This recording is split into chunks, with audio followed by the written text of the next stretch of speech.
Netflix, how I have a love-hate relationship with you. You give me amazing content to watch, but then you hike my subscription prices.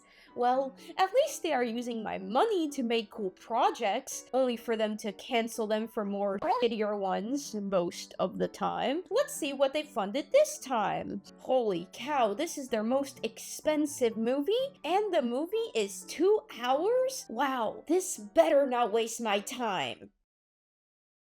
Wowee, that really sucked. The Electric State is Netflix's newest release, directed by the Russo brothers. It is an adaptation of a graphic novel of the same name, made by Simon Stålenhag, and it is absolute Everything about this movie is so boring. The pacing is too quick, the characters suck and feel bland, and the plot is just all over the place with no cohesion, and it just becomes a confusing mess. It also doesn't even have a focus for what themes it wants to give to the audience either. Let's just get into the nitty-gritty, shall we? The movie begins with a girl named Michelle, and her brother is taking a really hard entrance exam for a college, and he passes it easily because he's such a genius. But the brother doesn't want to go to college because he's nervous, so Michelle convinces him with a boring pep talk to go to college, and then they have a good time. Okay, now fast forward to a robot revolution.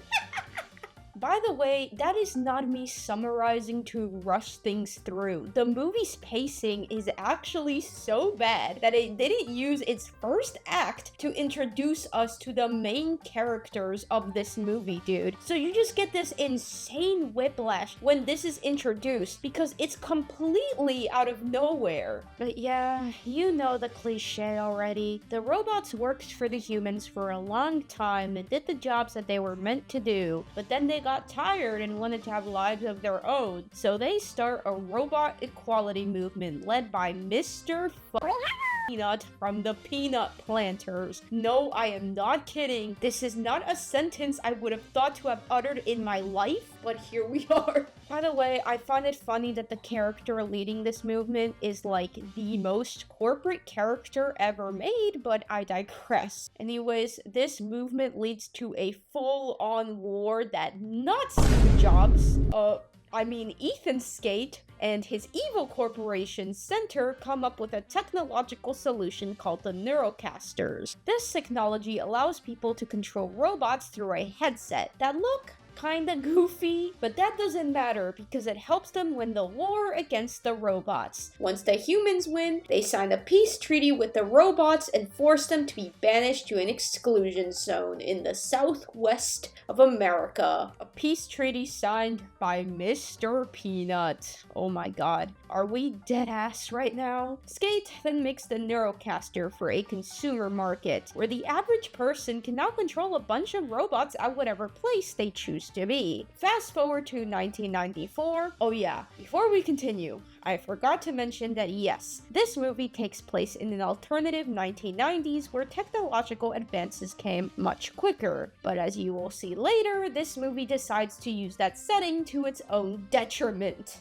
Okay, back to 1994, and we see that Michelle is a foster child now, who has an awful foster dad that's only keeping her for money! Turns out that she's a troublemaker who has been jumping around different foster homes because she keeps breaking out of them and being a psycho, I guess. Kind of off topic here, and I know other people are saying it too, Millie Bobby Brown looks older than she is, and it feels uncanny to see her playing a teen character. Now, I love Millie Bobby Brown, and I think she's an amazing actress, but often I feel she deserves to play much bigger roles that aren't just teen characters, you know? Just give her like an adult character for once, please. Going back to the movie though, we see Michelle go to school, and she's the rebellious teen who doesn't want to put on her Neurocaster like the rest of her normie classmates.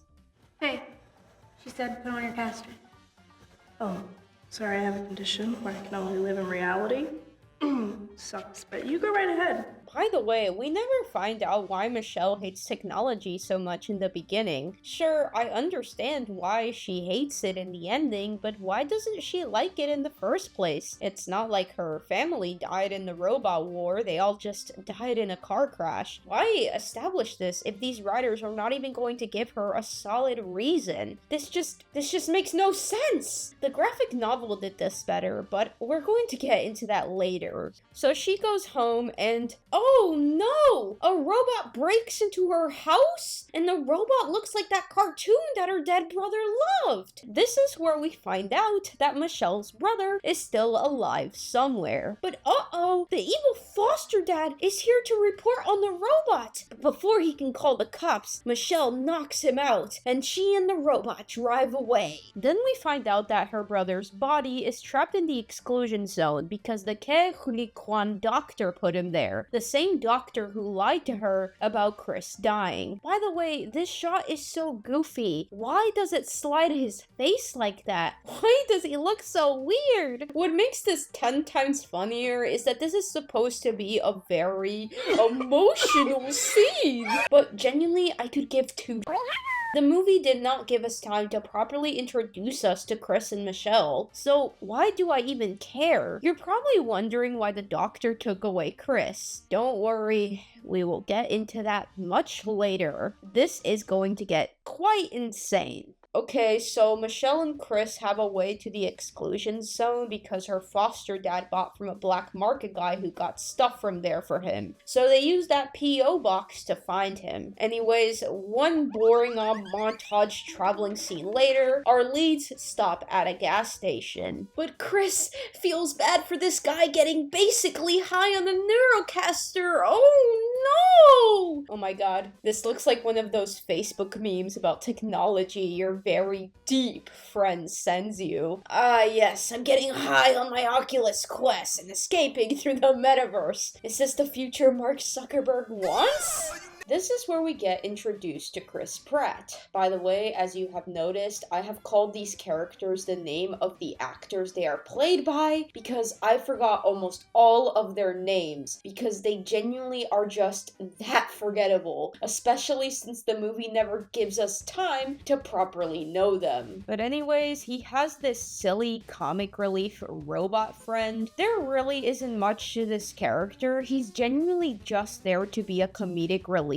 and it gets really annoying at points. I just need this fucker to get crammed into a trash pile or something. So they get in their truck and go into their headquarters, where Chris and his robot friend start nostalgia baiting. Oh, how lovely! Food!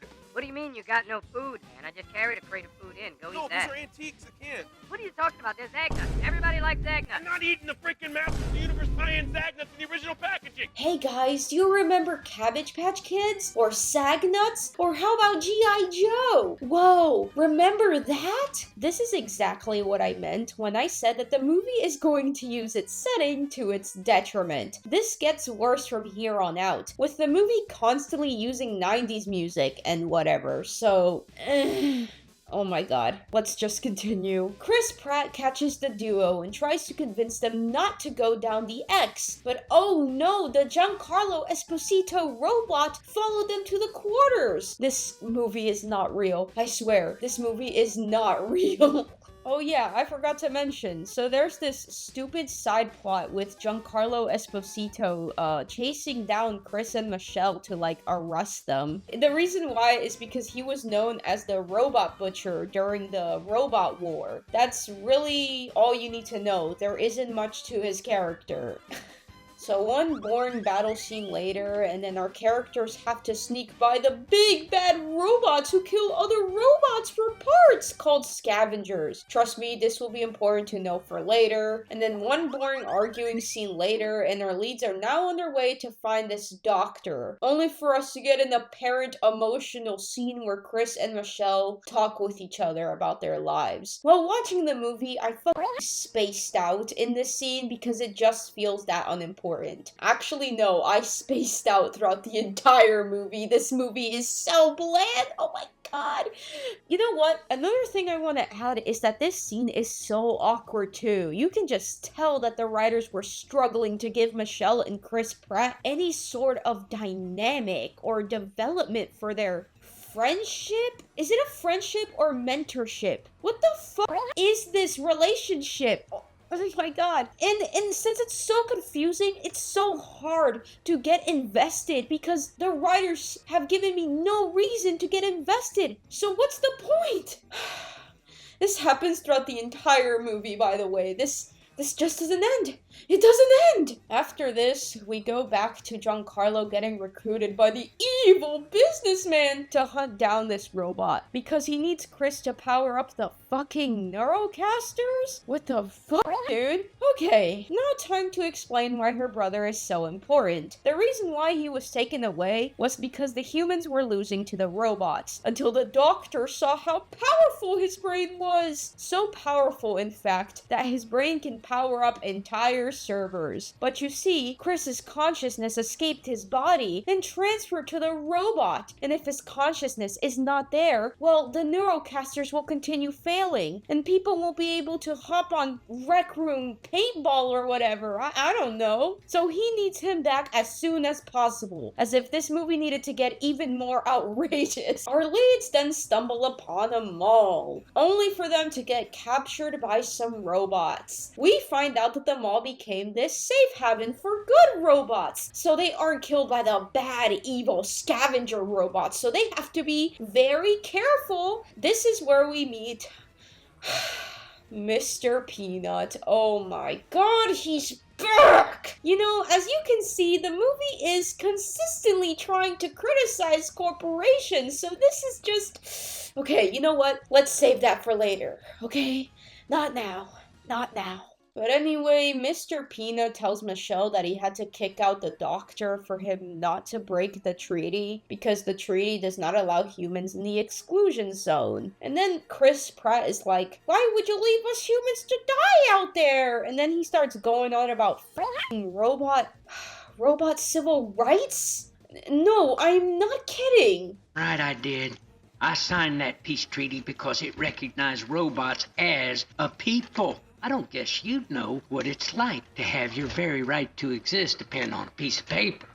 Yeah, the movie is now shoehorning in a shitty racism allegory that does not work at all. I guess another stupid theme to add for the kiddies! For the kiddies! One boring emotional scene later, and this USPS robot gives Michelle the doctor's address because it seemed like the doctor knew Chris was going to end up in that mall somehow. So Mr. Peanut comes in and is like, well, I can't keep you guys here, but I can help you out! And then after that, we get a boring traveling scene of our leads going through the X with Mr. Peanut's Nutmobile. By the way, I have to admit, these backgrounds are kinda cool, to be honest. It does a pretty good job of giving the post-war emptiness the graphic novel did. I assume that probably a lot of the budget went into these backgrounds, which sucks because these backgrounds just had to end up in a bad movie. So they find the doctor and he explains everything that happened. Turns out he was the one to create the loophole for Chris to escape, to the point where he programmed him to know where the mall was. He starts to try to justify what he did, saying that if they did not connect Chris to the main network, he would have died. Okay, I want this to be over as soon as possible. Trust me, nothing of great importance happens, and most of it is just cliche bullshit. Let's just finish this. Giancarlo comes with an army of bots from Center, and then he has an epic fight with Mr. Peanut. This movie is a fever dream. Hector, I gotta bust this nut, Hector. He almost died. Aww. He doesn't die. I really want all of these robots to suffer. They all deserve to die. Okay, so a boring fight scene happens, the doctor dies, and then Chris gets taken away. Once he's at the headquarters, the evil businessman gives his shitty evil dialogue, and the Giancarlo character is like, "Oh my god, you're so evil, and you made me go after a little child?" And the evil businessman is like, "Yes, I don't care, because I want the world to hop on Rec Room and go to the VR chat dating servers. Also, I want to see my dead mother not be abusive to me or whatever." Once that scene is over, we go back to the mall and get another boring emotional scene between Chris Pratt and Michelle. Look, I guess this is supposed to be like a character development for the two, but I don't care. I really don't care about these guys. We're like almost done with the movie, and the movie still hasn't given me a reason to care about these guys. But anyways, Chris convinces Michelle to go save her brother from Center. Since her brother's brain connects to the entire mainframe of Center, if they go save him, all of Center shuts down. But they need to battle with them to do it. One boring traveling montage scene later, and then one boring battle scene later, Michelle finally meets up with her brother through the Neurocaster, and they have this emotional, sad scene. Because in order for her to save her brother and stop Center, she has to basically pull the plug on him and kill him. But you can literally put his subconscious into another f***ing hold on. We'll find another robot. Can use that. Locked me in tight this time. So never mind, they just conveniently added that to add more stakes. But that doesn't even matter, because the ending shows that he still went through the Cosmo robot anyways. So this scene was for nothing. Okay, she pulls the plug on her brother, Center gets destroyed, they win the battle, but oh no! The shitty comedic relief robot dies! I love you, girl. I love you. I mean, really. Maybe more than a friend. Oh wait, he survives. God damn it. Okay, the power source for Center shuts down, so no one's Neurocasters are working anymore, and the evil CEO gets arrested. Aw, god dang it, why didn't he do some lobbying to get away with his arrest? I mean, if the movie really wanted to hammer in that anti-corporation messaging, they should have gotten a bit more realistic, if you know what I'm saying. Okay, so Michelle records a video for the public to basically tell them, technology bad, and you guys should go outside and touch some grass and be social. After that, we find out that Chris survived, and that's the movie. Wow, that was something, wasn't it? So, where do I even begin with this? Let's start with the plot and its themes, because these two things need their own section for me to properly explain. As you saw, the movie is all over the place, and it doesn't know what it wants to do. It starts with Chris and Michelle, so obviously you would think the movie would focus more on them. But then it goes all over the place once we start introducing these robot characters and how they want equal rights? That's also the issue. Since the plot is all over the place, so are its themes. At first, it's clear they want to critique humanity and its addiction to technology, but then it shoehorns in a terrible racism allegory. Like, what? Since the movie is all over the place, these themes are never really expanded on or explored, since the movie also wants to have this epic adventure story where they take down a corporation. Rage with the machines. What also doesn't help is the pacing goes by way too quickly. So all the emotional scenes the movie has just make me laugh because I can't take any of it seriously. Especially if the movie doesn't even let us get to know things like our characters. You probably noticed that I didn't talk about certain scenes because, well, they really aren't that important. And if I were to talk about them, you would probably be falling asleep by just how boring they are. By the way, off topic, but the one scene I could not stop laughing at were scenes where some of the robots died, because all I can think about was the fact that these are robots. You can literally fix them and make them come to life again if you choose to, unless their society has a shortage of mechanics or something. Oh yeah, and the characters. It's hard to care for these guys when the movie doesn't even introduce them properly and just skims through their developments. Or heck, they don't even have fully developed personalities like the Chris Pratt character. What also doesn't help is that, holy cow, this movie has way too many characters. Jesus Christ. Not only do we have Michelle, but you also have Chris Pratt, his sidekick robot, Giancarlo, the doctor, the evil businessman, and then all of these robots, which is like, holy dude, limit some of these characters. And this allows the story to become an even bigger mess than it already is. However, the character that bothered me the most was Mr. Peanut. Now, I understand that movies need some of that ad revenue, so they are definitely going to want some product placements. I mean, that's just the nature of things. But this is just a whole other level. While watching the movie, the only thought that was coming to my brain was like, this is just one big walking advertisement, and the same character who's supposedly a revolutionary wears a top hat, monocle, and suit? What?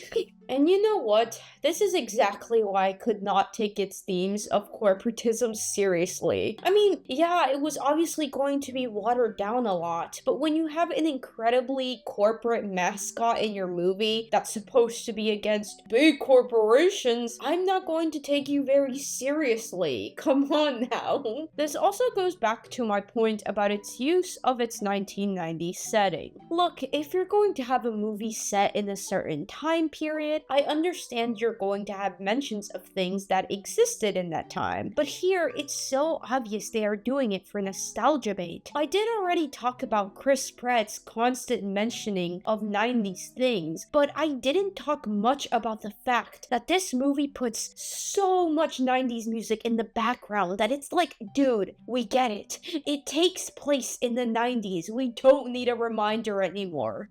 You know, this entire movie is something the source material constantly criticized. This brings me to the last section of this video, the graphic novel. As I already said, the movie is an adaptation of the graphic novel by Simon Stålenhag. The only good thing that I got from this movie was discovering the graphic novel during my research. And oh my goodness, it is amazing. Simon makes such gorgeous yet terrifying pieces of artwork. You don't even have to read the paragraphs to understand what's going on most of the time. Every time I saw a different page of this novel, I felt a sense of dread and emptiness, but also a weird, dark nostalgia with all the 1990s cartoony styled robots. Let me summarize a bit of the novel. Instead of the robots having some sort of revolution, the US actually went through an awful civil war. However, it is not explicitly told what the Civil War was about. The only important thing you need to know, though, is that they were using the Neurocasters and robots to fight against one another. But it seems that Center loved this war, because they were able to sell their Neurocasters not just for militaristic means, but commercial means as well, turning the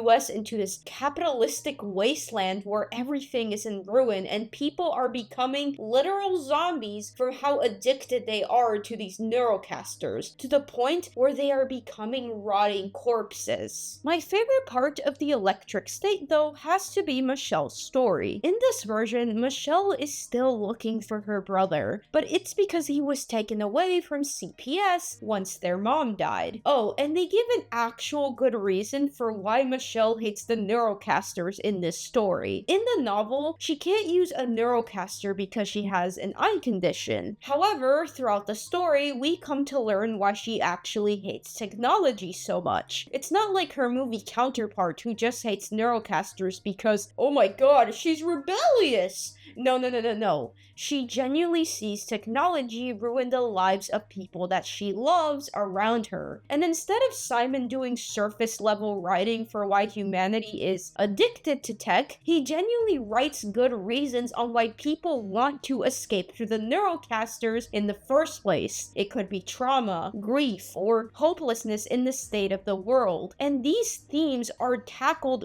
very well throughout the novel and even explored. And And I'm going to stop there. I do not want to spoil the rest of the story because I highly recommend you go out and read The Electric State yourself. It is an amazing piece of media with themes of consumerism, the military-industrial complex, and religious extremism. Don't worry, that last one will make sense once you read the novel. Just go out and buy it right now. In conclusion, this movie is BUNZ. Everything about it sucks, and its source material is way superior. Now I get it. The writers wanted to make it family friendly, so they are not going to be able to adapt everything from the novel, especially since the Ruffo brothers wanted to make their own story, which is completely fine. But like, can you at least make it cohesive, especially with this $320 million budget? Which is a crazy budget to have for a movie. I assume most of that budget went into things like CGI, actors, and backgrounds, but you won't really get much of a return by putting it out on a streaming service.